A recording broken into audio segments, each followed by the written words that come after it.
जो कोर्टिसोल है that is a stress response to our body. अब मान लीजिए रात को 11 बजे आप अपना सोशल मीडिया या वेब पे काम कर रहे हैं, देख रहे हैं, और आपके फ्रेंड ने जो है उसका मैसेज आपने देखा वो मर्सिडीज़ में बैठा हुआ, मर्सिडीज़ खरीद ली उसने, तो आपको टेंशन होगी कि उसने मर्सिडीज़ ले ली है और मैं वहीं मैं वहीं का वहीं हूँ।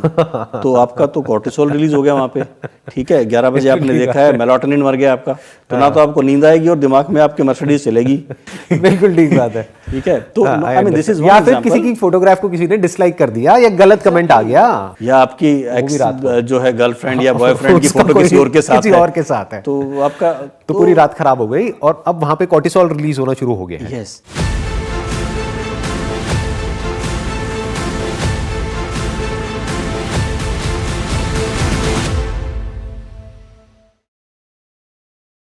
Welcome to the fourth episode of caught in the web.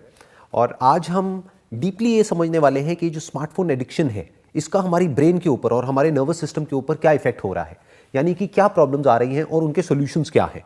तो इसके लिए आज मेरे साथ में है एक बहुत ही senior doctor Jain. He has got an experience for more than 18 years in this field, यानी कि ये एक्सपर्ट हैं ब्रेन को और न्यूरोलॉजिकल हमारा जो पूरा का सिस्टम है उसको समझने में। तो इससे पहले कि इस डिस्कशन को हम शुरू करें, इट वुड बी ग्रेट कि अगर आप अपना एक छोटा सा इंट्रोडक्शन यहाँ पर दे देंगे। Myself doctor Rakesh Jain, I am a paediatric neurologist, I am a graduate from Rohtak medical college and I did my post graduation from there. उसके बाद मैं 2001 में यूके चला गया था फॉर हायर स्टडीज़। तो यूके में अलग अलग हॉस्पिटल्स में काम किया है मैंने, लंदन में, और मेनली मेरी जो ट्रेनिंग हुई है वो ऑक्सफोर्ड में हुई है।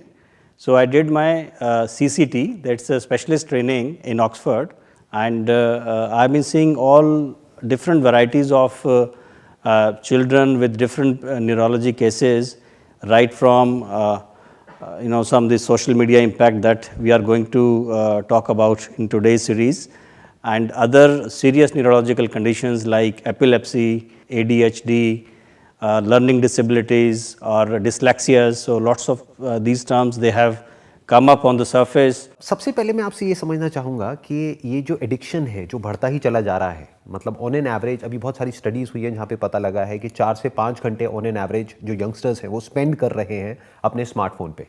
अब मेरा आपसे ये क्वेश्चन है कि इसकी वजह से न्यूरोलॉजिकल लेवल पे क्या क्या डिसऑर्डर्स हो सकते हैं या होने वाले हैं? One thing I would admit before we go into the detail, there isn't any very clear-cut causal relationship between all the things that we talk about, like it can cause your ADHD, some autistic features, some other inattention, hyperactivity, behavioral problems, sleep problems, we call it insomnias, poor sleep, irritability, poor social relationships, poor self-esteem, so lots of things, even depression. So there isn't any direct causal relationship. I cannot say that, okay, you are using this phone for 3 hours, so you will have depression. I'm not using it, so I'm a smart man. So it's nothing like it. But yes, there are some associations. If you compare, like, as you quoted very nicely about, there is a study that kids been using smartphones for 4-5 hours a day, but you're right actually, 4-5 hours is a conservative figure. So they have been studied where they have compared a group, one group is doing using smartphones for about 4 hours or so, another group is using 30 minutes. So in those groups they have found the difference in the people who are using social media, smartphone more often, they have more of this unlisted problem that I have just said. And we are seeing more and more of these cases as we are seeing more digital media penetration of the web penetration into the society. इस lockdown के time में when everything has gone online और parents को थोड़ा सा रहता है, 4 साल का बच्चा है तो they don't feel comfortable the child is not studying. अगर प्रॉपर नर्सरी स्कूल में नहीं जा रहा है तो ऑनलाइन भी कुछ ना कुछ ज्वाइन सबको कराई दिया उन्होंने, मतलब ना। या घर में तो फिर हैं, पेरेंट्स हैं, कंप्यूटर इंजीनियर्स हैं, वो दोनों बेचारे अपने अलग अलग रूम में लगे हुए हैं। बच्चे को आईपैड पकड़ा दिया है या वो सिंपल अपना टीवी देख रहा है, कार्टून देख रहा है। तो these kids, they find themselves more comfortable engaging with the digital media, with the virtual world basically. Virtual world, exactly, that's the right word, virtual world. क्योंकि उसमें क्या है ना, सिर्फ मैं अपने हिसाब से काम कर सकता हूँ. If I don't like anything, I can flip it over, Right. यहाँ पे if I say something, you don't like it, you will ask me question. I'll have to think again, I'll have to reframe it, लेकिन उनमें gadget क्या, I can control it. So I don't have to worry about your reaction. कि आपके face को देखने की मेरे को आवश्यकता नहीं है, मेरे सामने कंप्यूटर है और मैं अपने हिसाब से उसको डिक्टेट कर सकता हूँ, बेशक वो कंप्यूटर गेम है। तो these kids they get very much hook to these gadgets. Maybe the reason is because वहाँ पे क्या हो रहा है कि वहाँ पे उनको एफर्ट नहीं करना पड़ रहा है और उनकी जो अटेंशन है उसको जो स्मार्टफोन है या जो भी उसके अंदर एप्लीकेशंस है या जो प्लेटफॉर्म है वो कंट्रोल कर रहा है। और यहाँ पर अगर एक ह्यूमन इंटरेक्शन होता है तो यहाँ पे एक एफर्ट करना पड़ता है। ऑल्दो उनकी जो ब्रेन है वो ज़्यादा प्लास्टिक है at this point in time, आजकल बात करी जा रही है कि बिफोर द एज ऑफ 25 वो बहुत ज़्यादा प्लास्टिक होती है, बाद में वो धीरे धीरे कम होती चली जाती है। तो बच्चा जैसे बड़ी जल्दी लैंग्वेज सीख जाता है, बड़ी जल्दी सब कुछ सीख जाता है, लेकिन हो क्या रहा है कि उसकी जो पूरी लाइफ है वो सिमट करके रह गई है एक छोटे से मोबाइल फ़ोन में या एक टेलीविज़न में, क्योंकि आज की डेट में टेलीविजन भी स्मार्ट टेलीविजन है, उसमें सब कुछ है, एवरीथिंग इज़ देयर। और वो बच्चे की साइकोलॉजी को ही यूज करके, क्योंकि बच्चे की जो साइकोलॉजी है वो किसी एनिमल की या किसी एडल्ट की साइकोलॉजी से अलग तो है नहीं, बेसिक फंडे वही रिवॉर्ड और पनिशमेंट के चल रहे हैं पीछे, तो वो उसको यूज करके उसकी अटेंशन को कंट्रोल कर रहे हैं। तो what you are saying is, if I can understand it correctly, please correct me if I am wrong, कि जो वर्चुअल वर्ल्ड है वहां पे उसको कुछ भी एफर्ट नहीं करना पड़ रहा है, अपनी जो कॉग्निटिव एबिलिटीज है उसको यूज नहीं करना पड़ रहा है कॉन्शियसली, या अपनी अटेंशन को कंट्रोल नहीं करना पड़ रहा है। But as far as human interaction is concern तो वहां पे उसको एफर्ट करना पड़ेगा। तो जब उसको एफर्ट करना पड़ता है तो उसको पता ही नहीं है कि एफर्ट कैसे करे, क्योंकि बचपन से उसकी वैसी ट्रेनिंग ही नहीं हुई है, जो बचपन से ही उसकी कंडीशनिंग है वो ऐसी हो गई है। He is just sitting and सब कुछ हो रहा है उसके सामने, 5 घंटे निकल गए, 10 घंटे निकल गए, 15 घंटे निकल गए, उसको पता ही नहीं है। You are absolutely right. Actually आपने एक ना बड़ा अच्छा वर्ड यूज़ किया है कि एक फ़ोन में अपने आप को लिमिटेड कर लिया है। देखिए लाइफ, आप तो खैर काफ़ी लाइफ उसके ऊपर लेक्चर देते हैं, तो you understand this philosophy better than anybody else. Life ये नहीं है कि मेरे पास मतलब अच्छा मोबाइल फ़ोन है या बेस्ट कंप्यूटर है। Life is a bouquet of experiences. Exact, ठीक है ना। तो जिस दिशा में आप काम करते हो, जितना उसमें इन्वॉल्व हो जाते हो, वो है लाइफ आपकी। और कंप्यूटर, मोबाइल फ़ोन, डिजिटल एक कोना है लाइफ का, इट्स नॉट द लाइफ। आप इस एक कोने के चक्कर में आप पूरी दुनिया ख़त्म कर देते हो अपनी।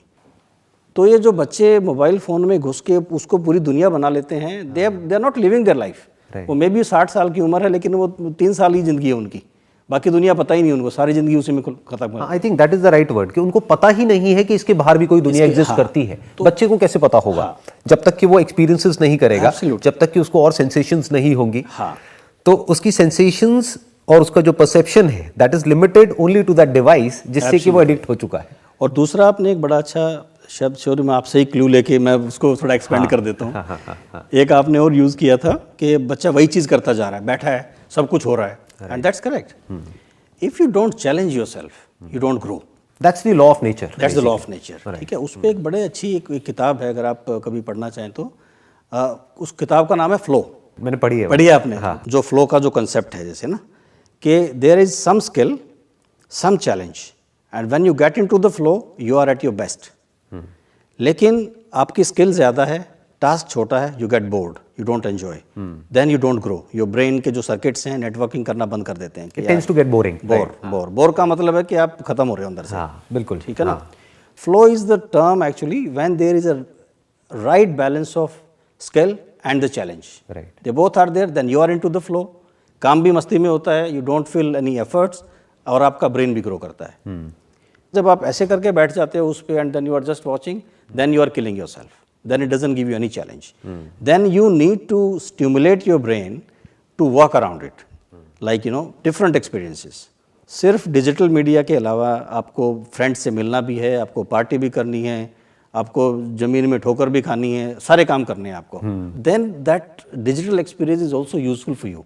You can apply that experience in different domain of life. I completely agree with what you're saying. अब यहाँ पे एक इंटरेस्टिंग पॉइंट ये है, जो चीज़ आप भी ऑब्जर्व कर रहे होंगे अपने पेशेंट्स में या फिर हमारी सोसाइटी में, कि अभी हो क्या रहा है कि जो यंगस्टर्स हैं वो बहुत ही ज़्यादा एडिक्ट होते चले जा रहे हैं। और इसमें हम पूरा ब्लेम यंगस्टर्स पे नहीं डाल सकते, क्योंकि इसके पीछे, स्मार्टफोन के पीछे, ये जो सोशल मीडिया जायंट्स हैं, सो कॉल्ड जितने भी हैं, और ये जो कंपनीज बैठी हैं, they are using psychologist at the back end, not just tech engineers जो कि इस टेक्नोलॉजी को डिजाइन कर रहे हैं, इस एल्गोरिथम को बना रहे हैं, वो इसको और एडिक्टिव बनाते चले जा रहे हैं, जिसकी वजह से उनकी ब्रेन में जो डोपामीन रिलीज हो रहा है, जिसको आप ज़्यादा अच्छे से समझते हैं, उसके अलावा और क्या क्या केमिकल्स रिलीज हो रहे हैं? जैसे रात को अगर कहते हैं, मैंने पढ़ा है, फ़ोन की जो ब्लू लाइट जो वो एमिट करता है, उसकी वजह से हमारी ब्रेन में जो मेलेटोनिन रिलीज होना चाहिए, नॉलेज जबरदस्त, जिसकी वजह से नींद आती है। Got everything.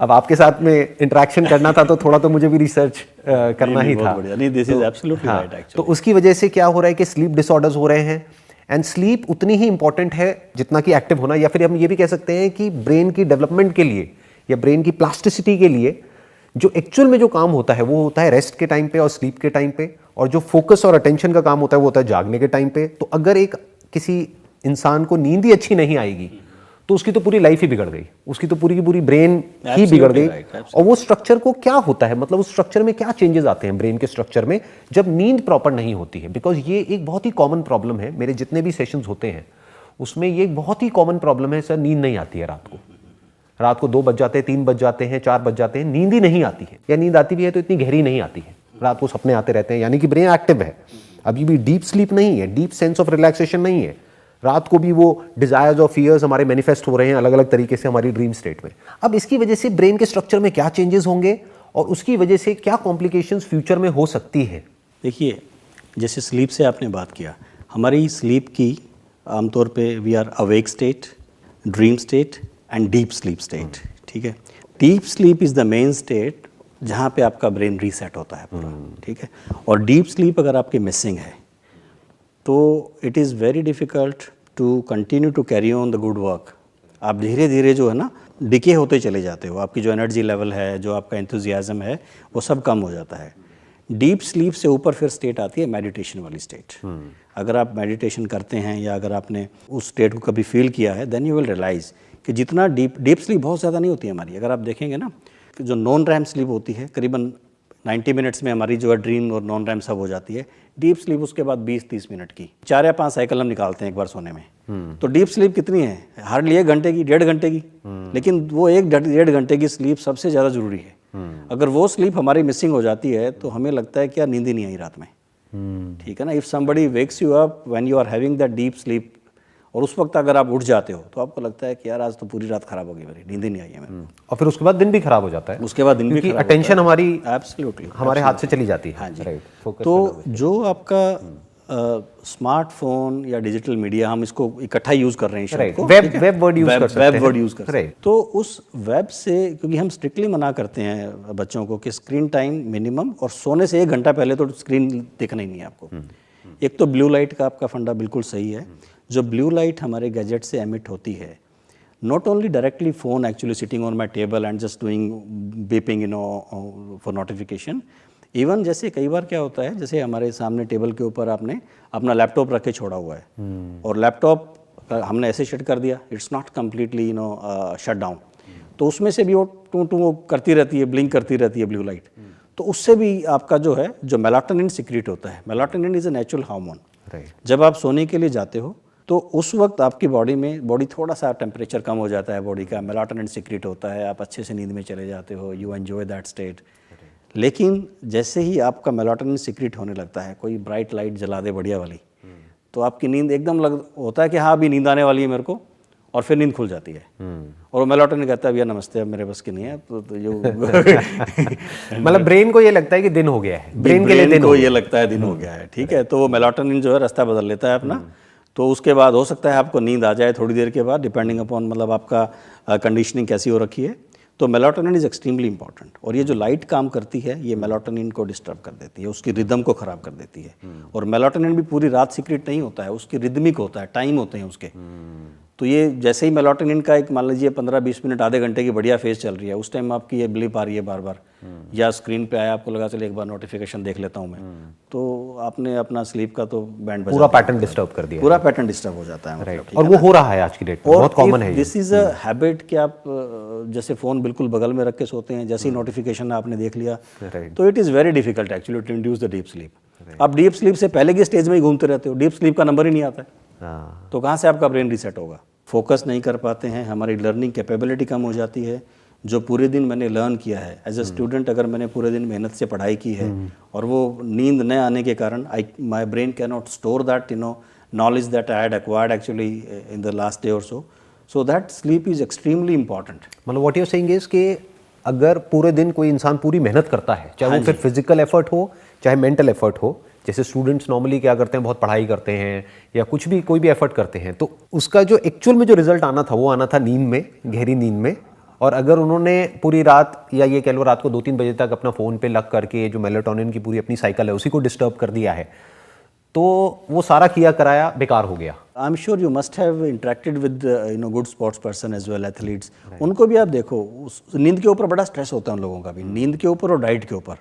अगर नींद प्रॉपर नहीं आती है तो दे कैन नॉट प्रैक्टिस, वो फोकस नहीं कर सकते, फोकस नहीं कर सकते, बॉडी उतना आपको आउटपुट नहीं देगी जितना आप उससे चाहते हो। तो स्लीप इज इम्पॉर्टेंट।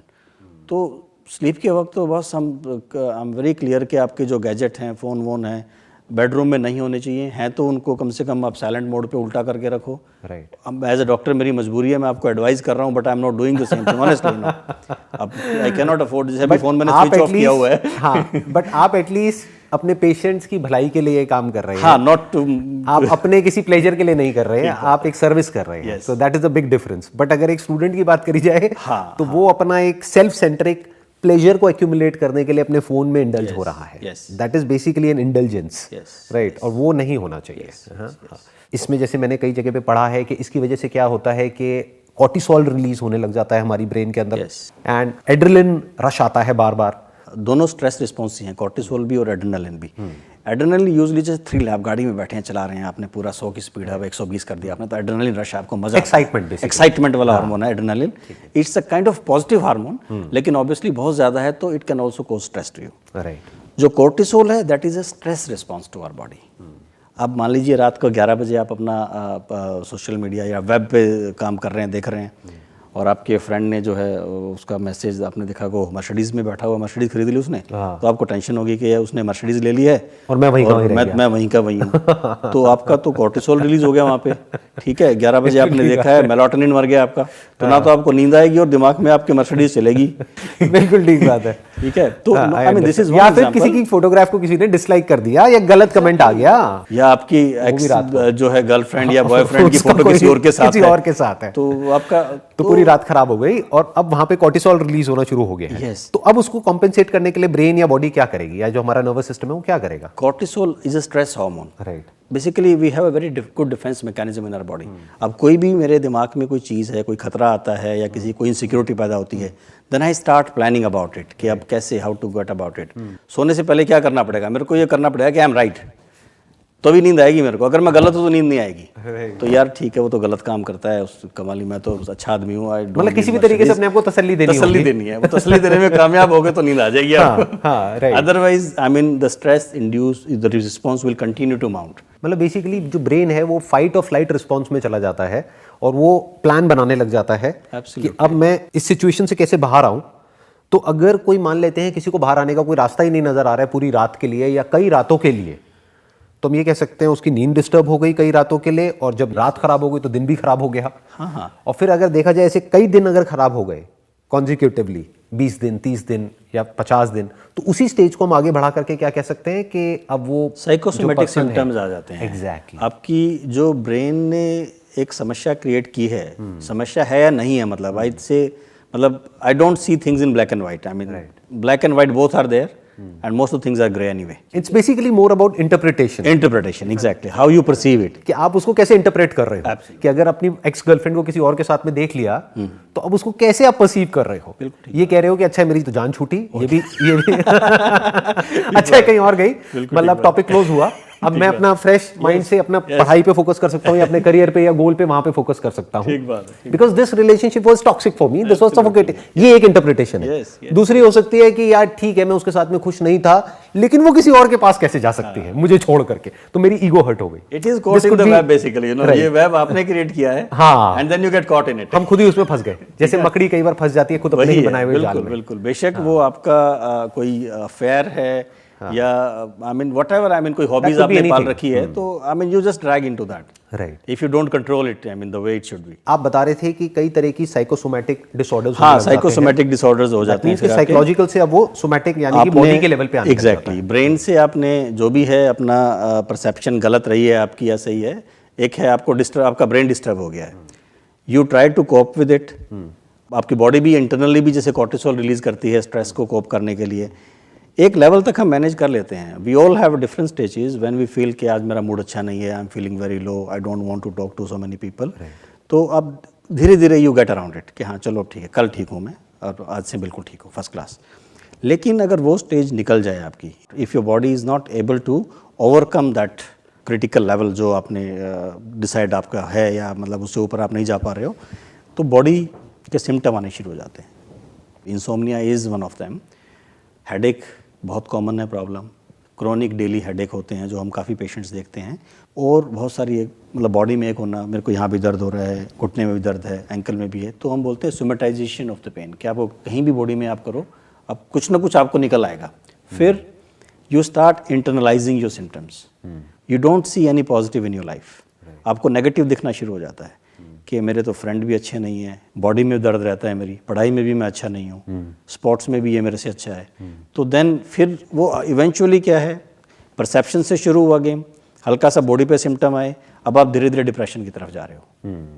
तो then you go towards psychiatrist, psychologist, और अल्टीमेटली साइकेट्रिस्ट साइकोलॉजिस्ट की दवा, तो देखो दवा इज़ ए लास्ट रिसोर्ट, और दवा भी कोई रामबाण नहीं है कि दवा दी और आप उठ के खड़े हो गए। दवा के साथ जब तक आप खुद मेहनत नहीं करोगे, अपनी थॉट प्रोसेस को ठीक नहीं करोगे, exactly that is the main reset, तो वहीं से करना है, वहीं से शुरुआत हुई थी ना, तो that is a cause basically. Thought process को तो ठीक करना ही पड़ेगा। क्या ये एक लूप नहीं बन रहा एक तरीके से कि जितना कोई इंसान गलत तरीके से सोचेगा, मोर कॉर्टिसोल, और जितना कॉर्टिसोल आया यानी कि अब बॉडी के लेवल पे केमिकल रिएक्शंस होने शुरू हो गए हैं। अब ऐसा तो है नहीं सिर्फ कॉर्टिसोल ही रिलीज होगा, उसके साथ साथ में और भी बहुत सारे केमिकल्स होंगे, गैस बनना, पेट खराब हो गया। हाँ, अब जब पेट खराब हुआ तो आयुर्वेदा में तो कहते हैं पेट ही सारी बीमारियों की जड़ है, नो डाउट अबाउट। उसके बाद में सब कुछ इंटरकनेक्टेड है, पूरी की पूरी जो बॉडी है। तो बॉडी के लेवल पे जितनी बीमारियां आएंगी, फिर आदमी उन बीमारियों के बारे में सोचेगा, जितना उसके बारे में सोचेगा और ज्यादा नेगेटिव होता चला जा रहा है। तो क्या एक साइकिल नहीं बनती चली जा रही है ये? इनिशियली जड़ को खराब कर लिया, उसके बाद आप जो है पेड़ों की अलग अलग टहनियों पे चले गए हो, पत्तियों पे चले गए हो, and you are trying to cut those leaves and, but you are not, you never going to reach anywhere. जब तक आप बेसिक जो आपका थॉट प्रोसेस है उसमें अमेंडमेंट नहीं आती है ना, तब तक हम जड़ काम कर नहीं पाएंगे। मतलब पहले स्टेप में हमको सिम्टम्स के ऊपर काम करना होगा, और फिर उसके बाद में जो अंडरलाइंग कॉज है, that could be diet, that could be sleep, that could be exercise, that could be thought process, और a combination of all of this. Yes, right. जब तक हम उसको फंडामेंटल्स को अपने ठीक नहीं करेंगे, तब तक ऊपर लेवल पे हम चाहे कितना भी काम कर लें, सबकी अपनी एक लिमिटेशन है। एब्सोल्युटली, कि एक डॉक्टर की अपनी एक लिमिटेशन है, साइकेट्रिस्ट की अपनी एक लिमिटेशन है, साइकोलॉजिस्ट की अपनी एक लिमिटेशन है। सब लिंक्ड है। जो फिलॉसफी की आप बात करते हो ना, everything comes from there actually, no, सारी चीज़ वहीं से आती है। जो थॉट प्रोसेस की हम बात करते हैं, भाई अगर जो आप जो ज्ञान देते हो वो बात समझ में आ जाए तो टेंशन नहीं, आपको उनको हमारे पास आने की जरूरत नहीं पड़ेगी, ऑनेस्टली। अगर आप थॉट्स को एक तरह से कॉम्पिटिटर हो गए, ये कह सकते हैं, complementary, I would say competitor, मिल करके करना पड़ेगा प्रॉब्लम को सॉल्व। कि मैं थॉट के लेवल पे कोशिश करूंगा, अपने लेवल पे जितना कर सकता हूं, बिल्कुल। और आप फिर जब वो स्टेज बिगड़ गई है, जब सिम्टम्स बॉडी पे आ रहे हैं, साइकोसोमैटिक प्रॉब्लम्स हो रही है, तो उसको भी ठीक करना जरूरी है। नहीं तो वो मेरे को सुनेगा ही नहीं, वो कहेगा यार हटाओ ना, कौन क्या बोल रहा है, वो मेरे को सुनने की पोजीशन में ही नहीं होगा। And so what I want to understand is कि एक टर्म है जो आजकल बहुत ज्यादा पॉपुलर हो रही है पूरे वर्ल्ड में, दैट इज न्यूरल प्लास्टिसिटी। ये क्या है, व्हाट इज इट बेसिकली? हमारे ब्रेन के अंदर अगर आप मैं आपके बार बार फिलॉसफी को टच कर रहा हूँ क्योंकि मेरे को भी बड़ा ना वो पसंदीदा सब्जेक्ट है वो। आपका ब्रेन में जितने न्यूरॉन्स है ना, इट्स बिलियंस ऑफ न्यूरॉन्स, और उनके कनेक्शंस हैं आपस में, बिलियन तार हैं आपके दिमाग के अंदर, और वो तार एक दूसरे से बात भी करते हैं, उनको कनेक्ट भी करते हैं। ऐसा नहीं है कि हर न्यूरॉन हर से बात कर रहा है, लेकिन by and large there are neural networks, spinothalamic track हैं, वो सब हैं, और कहीं ना कहीं आई एम श्योर एक न्यूरॉन दूसरे से हर लेवल पे बात करता होगा जो हमें भी नहीं पता है अभी, चाहे वो बहुत ही माइक्रो लेवल पे हो, और ऐसा हमारे पास कोई डिवाइस ही नहीं है देखने के लिए एग्जैक्टली कि वो किस लेवल पे हो रहा है, बट उसको सिनेप्सिस कहते हैं, if I'm not wrong, synapses, yes. तो हमारा ब्रेन अपने आप में एक यूनिवर्स से कम नहीं है। बेशक आप यूनिवर्स को अपने आप में देख लो, एक आदमी को देख लो, एनिमल को देख लो, प्लांट को देख लो, it grows from seed and then it manifest itself and then it's involute, it's evolutes, you know, same pattern. तो हमारे ब्रेन में जो न्यूरॉन्स हैं, इतने सारे न्यूरॉन्स, इनिशियली जब बच्चा मतलब माँ के पेट में होता है, वहाँ से आपकी यात्रा शुरू होती है न्यूरॉन्स की। नंबर्स बढ़ते हैं, फिर धीरे धीरे उनके कनेक्शंस बनते हैं, और कनेक्शंस हमारे आजीवन बनते रहते हैं। शुरू में नंबर ऑफ न्यूरॉन्स भी बढ़ते हैं, जिसको हम बोलते हैं कि प्लास्टिसिटी बहुत ज़्यादा है, और जिस एरिया में हम जितना ज़्यादा काम करते हैं उतने ही ज़्यादा कनेक्शन बनते हैं, न्यूरल सर्किट डेवलप होता है, दैट इज़ प्लास्टिसिटी। और दूसरा आप ये देखिए, शुरू के 2 साल में हमारा ब्रेन मैक्सिमम बढ़ता है, उसके बाद 7-8 साल की उम्र तक भी हेड सर्कमफ्रेंस जो है थोड़ी थोड़ी बढ़ती रहती है, जो हेड साइज बढ़ता है it is because of brain inside. लेकिन 7-8 साल के बाद इट्स वेरी मिनिमल, और 12 साल के बाद ये स्ट्रक्चर हमारा जो बॉक्स है इट डजंट इंक्रीज। तो इसका मतलब ये तो नहीं है कि उसके बाद हम सीखना बंद कर देते हैं या we don't learn new things. वो कैसे होता है? It is all because of new synapses, new connections, new neural circuits. Right. जितना आप अपने दिमाग के पर्टिकुलर एरिया को चैलेंज करोगे, पुश करोगे, you work behind it, then you will get more and more knowledge. तो क्या ये कहना सही होगा कि चैलेंजेस हमारे लिए बुरे नहीं हैं? जैसे आजकल बहुत सारे पेरेंट्स ये समझते हैं कि मेरे बच्चे को कोई चैलेंजेस ना फेस करने पड़े, उसको बिल्कुल प्रोटेक्ट करके रखा जाए, या फिर जो यंगस्टर्स भी हैं उनको पर्सनली चैलेंजेस अच्छे नहीं लगते हैं। जैसे एक टिपिकल जो क्वेश्चन है जो मेरे सेशन में ऑलमोस्ट हर सेशन में कोई ना कोई पूछता है, वो ये है कि सर मेरी जो लाइफ है वो बहुत ही चैलेंजिंग है। तो क्या ये चैलेंजिंग लाइफ उसके लिए बुरी है या उसके लिए अच्छी है लॉन्ग टर्म के पॉइंट ऑफ व्यू से अगर देखा जाए? राइट। आजकल शायद उन लोगों को नहीं मालूम होगा, पहले चाबी वाली घड़ी चलती थी। हाँ, आपने पहनी होगी घड़ी, मुझे पता है ना? हाँ, मैंने पहनी। उसमें डेली सुबह जो है ना, आप चाबी भरते थे घड़ी के अंदर, हाँ। और वो घड़ी 24 घंटे चलती थी। ठीक है। और ना भरे तो बंद हो जाती है। ना भरे तो वो बंद हो जाती है, और उसको अगर बहुत ज्यादा मरोड़ दो आप, एक वो लेवल के बाद बंद हो जाती थी वो। और चाबी अगर ज्यादा कर दोगे तो चाबी टूट जाती थी। That's how it is. Challenges are important to keep your life running, लेकिन वो चैलेंज आपकी स्किल से बहुत ज्यादा एक्सीड कर जाएं तो फिर आप टूट जाते हो। तो चैलेंज, जैसे वो इवन फ्लो वाली बुक में भी मेन कॉन्सेप्ट यही है कि there has to be some challenge, some skill, and you have to work hard to go up to there. जैसे जैसे हम चैलेंजेस का लेवल हल्का सा बढ़ाते चले जाएंगे, वैसे वैसे हमारी स्किल्स बढ़ती चली जाएंगी। जैसे जैसे स्किल्स बढ़ती चली जाएंगी, चैलेंजेस ऑटोमेटिकली बढ़ते चले जाएंगे।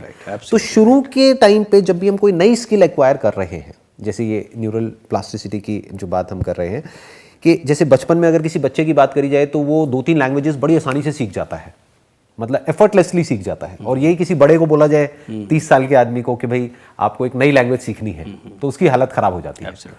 तो उसके पीछे क्या रीजन है? Is it because of the psychological reason कि वो नहीं सीख पा रहे हैं एक एज के बाद में जाकर के, या it's because of the biology? I think learning is more of a priority. आप किस चीज़ को कैसे प्रायोरिटाइज करते हो, it all depends upon that. Because I have seen people even at the age of 60s, particularly जब आपका 2000 में ये इंटरनेट और कंप्यूटर आना शुरू हुआ था, उस वक्त I had seen many enthusiastic old people, I mean they were very keen to learn computers and they had learned very nicely. तो ऐसा नहीं है कि biologically you are shut off. जैसे कुछ लोग बोल देते हैं कि भाई 25 से कम में तो ब्रेन हमारी बहुत प्लास्टिक होती है, तो उसमें तो हम सीख सकते हैं, अब तो हमारी सीखने की उम्र निकल गई है। ये टिपिकल एक डायलॉग है जो मैंने बहुत लोगों से सुना है, स्पेशली जब मैं कोई थोड़ा मिडिल एज वाले जो ग्रुप के सेशंस करता हूँ ना, 30-40 ईयर्स, तो वहाँ पे एक्सक्यूज बहुत आता है कि अरे हम कहाँ, अरे अब मोटिवेशन है sir, it's all motivation. The reason is priority and motivation Yes. And a desire to do something rather than कि कोई biological reason. Absolutely. This is your that is domain. More of an excuse. This is your domain rather than mine. I tell you. भाई Biden अब 78 में president बना है America का। तो age is not a constraint अगर कोई कुछ करना चाहता है तो उसके लिए। Yes yes, it's all perception. सीखने की कोई एज नहीं है फॉर दैट मैटर, कोई भी किसी भी एज में सीख सकता है। जैसे कि मैं 40 साल की एज में आपसे इतना कुछ सीख रहा हूँ, and I think that's the fun part of life. Yes. Because अभी क्या होता है कि जितना हम सीखते हैं उतना ही हम ग्रो करते हैं, जितना हम ग्रो करते हैं उतनी बड़ी लाइफ है हमें आपकी। देखो उतनी ही बड़ी लाइफ है आपकी। जैसे हमने स्टार्टिंग में मैंने वो शुरू किया था, वो थोड़ा सा डाइग्रेस हो गए हम लोग। जो एक्सपीरियंसेस है ना आपके, जितना एक्सपीरियंस आप लेते हो उतनी ही बड़ी लाइफ है आपकी। जिस चीज में आप घुस रहे हो, जिसमें आप नहीं घुस रहे हो, अपने आप को कट ऑफ करते जा रहे हो, तो आपकी life is very very limited. वो सिमटती चली जाती है। सिमटती चली जाती है। जितना ग्रो करो, पेन को भी एंजॉय करो, प्लेजर को भी एंजॉय करो। ये किसने बोला है पेन को एंजॉय नहीं करना?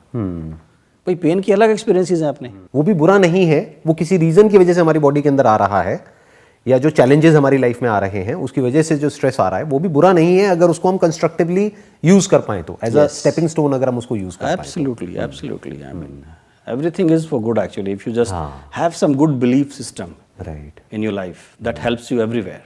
और इसके लिए मैंने एक सबसे बढ़िया चीज़ जो है ना, वो हर जगह काम आती है। मतलब what I am saying is it applies to most of the other aspect of life in addition to this. अगर आप अपने आप को ट्रैक कर सकते हो, I can see what I am doing. मैं सोशल मीडिया पे मैंने 1 घंटा काम किया, आप सिर्फ ट्रैकिंग मोड में आ जाओ, हल्का सा अवेयर रहो कि आप कर क्या रहे हो, और एक उसको साइंटिफिक लैंग्वेज में डेटा कलेक्शन बोल दो आप कई बार आप डेटा कलेक्ट कर लेते हो ना कि मेरे स्टूडियो में पिछले 1 महीने में इस तरह के इतने इतने लोग आए हैं, आपने कुछ नहीं करना उनको, आपने सिर्फ डेटा कलेक्ट कर लिया। डेटा कई बार आपके मुंह पे बोलता है कि yes this is what happening here, ये गलत काम हो रहा है यहाँ पे, अच्छा काम यहाँ पे हो रहा है। अगर आप सिर्फ अवेयर हो कि यार एक बार देख तो ले हमने पिछले 1 साल में किया क्या है, मेरे को लगता है कि हमारा बहुत नुकसान हो गया, लेकिन आप जब डेटा देखते हो तो आपको समझ में आता है।